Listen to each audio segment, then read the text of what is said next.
നിങ്ങൾക്കുണ്ടോ മനുഷ്യസ്നേഹം? പട്ടിണി എത്ര കിടന്നാലോ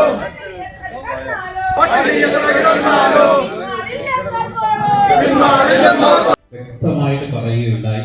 പിന്നെ ഇതെങ്ങനെ വഖഫ് ഭൂമിയാണ്?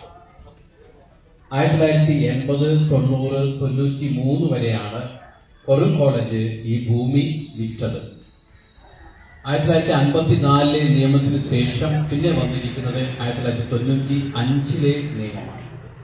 ഇന്നലെ ഉച്ചയ്ക്ക് 12:45 മുമ്പിൽ കളക്ടറേറ്റിൽ വന്നപ്പോൾ അവരുടെ എല്ലാ ഡോക്യുമെന്റ്സും ഞങ്ങൾ കണ്ടതാണ്. അത് വെച്ചുകൊണ്ട് അവർ വാദിക്കുകയും ചെയ്തു. ഇന്ന് ഈ ഒരു അവസരം ഒരു അവസരമാക്കി എടുത്തുകൊണ്ട് നമ്മുടെ ഈ പ്രശ്നം പരിഹരിക്കാതെ നീട്ടിക്കൊണ്ടുപോകാനാണ് അവർ ആഗ്രഹിക്കുന്നത്. ഈ ഒരു അവസരത്തിൽ നമുക്ക് മനസ്സിലാക്കാതെ 1-2 കാര്യങ്ങളുണ്ട്. ഒന്നാമതായിട്ട്, ആരാണ് ഇതിന്റെ പിന്നിൽ? വഖഫ് ബോർഡ് ഈ ഒരു സ്റ്റേ ഓർഡർ വാങ്ങിക്കാനായിട്ട് അതിന്റെ പിന്നിൽ പ്രവർത്തിക്കുന്നത് ആരാണ്?